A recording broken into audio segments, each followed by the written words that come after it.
Bismillahirrahmanirrahim. Assalamualaikum warahmatullahi wabarakatuh. Alhamdulillah, wassalatu wassalamu ala rasulillah wa ala alihi wa sahbihi wa man ittaba'a hudah, amma ba'd. Fasubhanaka la ilma lana illa ma 'allamtana innaka antal alimul hakim. Rabbi shrah li sadri wa yassir li amri wahlul 'uqdatam min lisani yafqahu qawli. Para sahabat dakwah Muhammadiyah dimanapun berada, Alhamdulillah kembali kita bertemu pada kesempatan kali ini melanjutkan kajian ilmu hadis kita. Pada kali ini bersama saya Hanif Fahmi LCMA kita akan membahas mengenai al-hadits al-mudallas.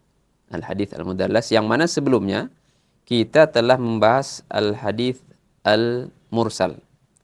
Ya, jadi mursal, sebelumnya al-mu'dal, sebelumnya al-mu'allaq, ya, kemudian al-munqati', itu 4.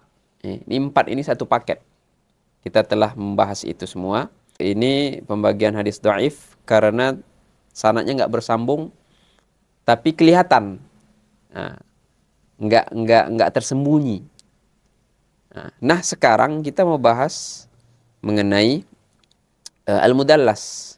Sebenarnya sama dengan 4 yang sebelumnya, ya, 4 saudaranya yang sebelumnya. Tapi ada perbedaannya. Apa perbedaannya?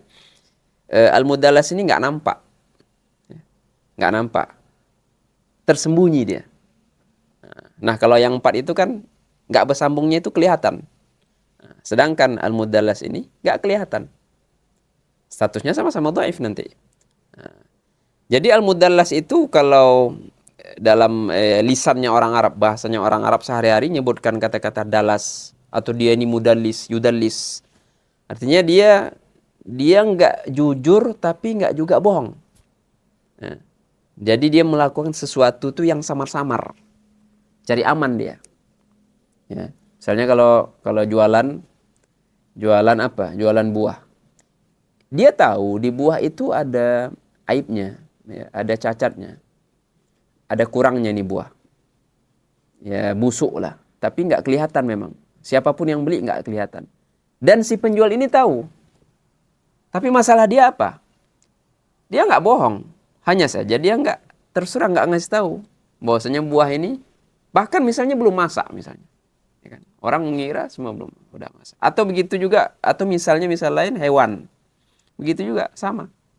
Ada beberapa cacat aib dari hewan tersebut yang mana si penjual tahu, si pembeli nggak tahu. Tapi yang menjadi masalah si penjual nggak menjelaskan bahwasanya ini ada aibnya. Nah, ini dalas itu namanya. Jadi ini semacam mengelabui orang tapi bukan dengan cara berdusta. Nggak ada kebohongan di situ. Tapi dia juga nggak jujur. Nah, jadi posisinya ini antara jujur dengan tidak jujur. Itulah tadlis secara bahasa, ya. Etimologi. Secara terminologi, hadis mudallas itu hadis yang diriwayatkan oleh periwayatnya. Dan apa yang dilakukan periwayatnya dalam hadis mudallas ini? Dia meriwayatkannya itu dengan cara adanya di situ iham, ya, yang membuat orang lain keliru. Ya. Dia tidak mendengarkan hadis tersebut dari sumber aslinya, yaitu dari seorang guru yang seharusnya menjadi guru dia. Ya. Tapi ketika dia meriwayatkan kepada generasi setelahnya, kepada murid si periwayat ini, dengan cara seolah-olah dia mendengar. Ini namanya iham. Ya. Jadi orang yang mendengar, para murid itu terkelabui. Oh, ternyata guru saya ini meriwayatkan hadis ini dari si fulan, ya, dari syekh fulan, dari ahli hadis fulan. Seperti misalnya saya meriwayatkan hadis dengan kata-kata an, ya. Atau Imam Bukhari meriwayatkan hadis dengan kata-kata an. An itu artinya dari. Kita udah bahas pada pertemuan sebelumnya mu'an-an. Dari si fulan bahwasanya dia berkata. Saya nggak ngomong saya mendengar fulan. Kalau saya bilang saya mendengar fulan, padahal saya nggak dengar, saya bohong. Begitu juga saya dengan si fulan tersebut, dengan syekh tersebut satu zaman, ya kan? Ada kadang-kadang saya dengan seseorang tak satu zaman nih, saya lahir, dia sudah wafat. Terus saya meriwayatkan dari dia hadis. Orang tahu kalau saya bilang saya mendengar si fulan, saya mendengar Kiai Muhammad ini udah wafat sebelum saya lahir. Terus saya meriwayatkannya kepada para pendengar dengan kata-kata saya mendengar. Saya sudah dengan mudah orang menilai saya ini pembohong. Kenapa? Orang udah tahu kapan saya lahir, kapan beliau wafat. Jadi saya nggak bohong masalahnya. Hadis mudalas ini nggak ada bohong. Karena orang tersebut, sumber hadis tersebut sezaman dengan saya. Hanya saja ketika meriwayatkannya dengan kata-kata yang mana membuat para pendengar keliru. Ini mudallas. Ini mudallas. Itu definisi mudallas. Jadi umpama juga lampu di suatu ruangan nggak gelap karena nggak ada lampu. Lampunya ada. Makanya kita nggak sebut gelap. Tapi juga nggak terang. Ya kan? Pertengahan dia. Seolah-olah tidak ada. Tapi ada. Kan gitu. Itu disebut dengan dalas. Misalnya apa? Ya, di sini sebenarnya pembagian hadis mudalas itu ada dua. Ada namanya tadlisus syuyukh, ada namanya tadlisul isnad. Tadlisus syuyukh. Ya. Maksudnya dia mentadlis suatu hadis dengan gurunya. Ya. Yaitu dengan seperti yang saya contohkan tadi. Dengan kata-kata an atau anna. Bahwasanya si fulan berkata. Atau bahwasanya atau an. Si fulan dari si fulan. Atau dengan kata-kata seperti ini. Qala fulan. Si fulan berkata. Jadi bedakan antara bahwasanya si fulan berkata dengan si fulan berkata. Atau dari si fulan. Nah, ini namanya tadlisus syuyukh. Ya, atau tadlisul isnad. Ada juga tadlis yang lain. Umpama saya merubah nama seseorang. Ya, itu terjadi pada seorang ulama. Abu Bakar bin Mujahid. Seorang ulama qiraat. Terkenal. Beliau meriwayatkan suatu hadis. Dari anaknya Imam Abu Daud. Kita kenal Imam Abu Daud ini kan salah satu pengarang, ya, periwayat Sunan Abi Daud. Karena beliau penulisnya. Sunan Abi Daud itu milik beliau. Nah, Imam Abu Daud ya. Sulaiman. Atau Abu Sulaiman. As-Sijistani. Beliau punya anak namanya dikenal dengan Abu Bakar.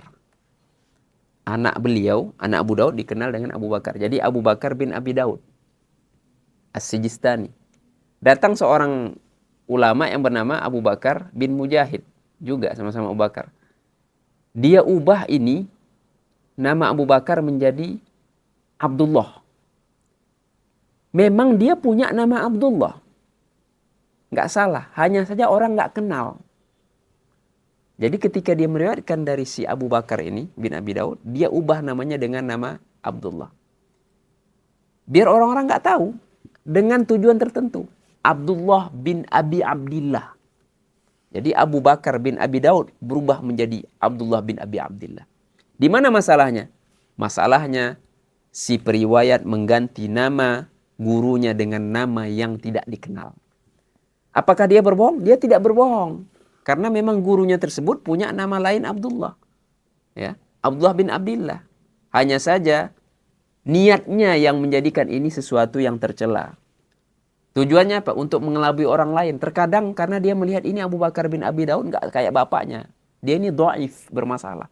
Saya malu kalau ngeriwayatkan. Nanti kalau saya sebutkan haddatsani Abu Bakar bin Abi Daud. Orang-orang nggak mau ngeriwayatin hadis dari saya. Ini motif kebanyakan orang-orang yang melakukan tadlis ini. Ya, untuk mengelabui para pendengarnya. Dia ubah ini nama ke nama yang lain. Karena kalau disebutkan nama populernya orang udah tahu. Lari, oh kok dari dia? Dia ini kan pelaku. Dia ini kan mantan ini. Dia kan mantan itu. Itu dalam kehidupan sehari-hari kita terjadi. Nah ini. Atau gara-gara mungkin dia lebih muda. Ya, kalau dia sebutkan nama aslinya atau nama populernya. Orang kenal semua. Bahwasanya dia ini lebih muda kan gitu. Jadi hal itu membuat dia merubah nama-nama itu. Bahkan bukan nama saja. Mungkin dia terkenal dengan lakop gelaran tertentu. Dia ubah dengan gelar lain. Ya, dengan nisbat ke daerah tertentu. Jadi dia seorang, misalnya orang Mesir Al-Misri, dia ubah menjadi Al-Madani. Memang dia pernah juga tinggal di Madinah misalnya. Nah, motifnya apa? Motifnya macam-macam. Karena mungkin periwayat tersebut dhaif, ya, atau dia lebih muda, atau dia pelaku bid'ah misalnya, sehingga terjadilah tadlis itu. Nah, hukum tadlis ini apa? Perbuatannya itu tercela.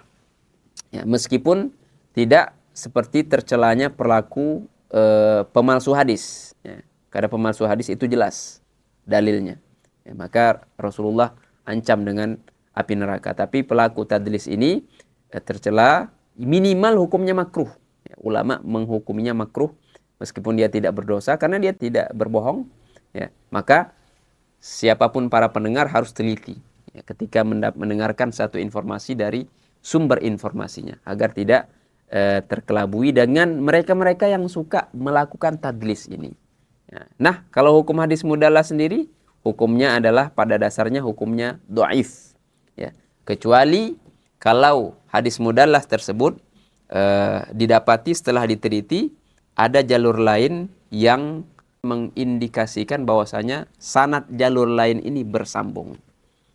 Nah, ketika ada dua sanad, satu ada tadlis, tidak jelas bersambung atau tidaknya, sanad keduanya bersambung, maka hadis mudallas ini bisa menjadi hadis yang naik statusnya, naik hukumnya dari hadis dhaif menjadi hadis yang muttasil atau hadis yang sahih ketika memang adanya terpenuhinya syarat-syarat atau kriteria daripada hadis sahih yang lainnya. Inilah penjelasan singkat mengenai al-hadithul mudallas pada kesempatan kali ini.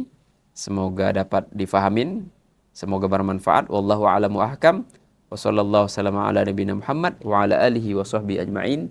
Walhamdulillahirabbil alamin. Wassalamualaikum warahmatullahi wabarakatuh.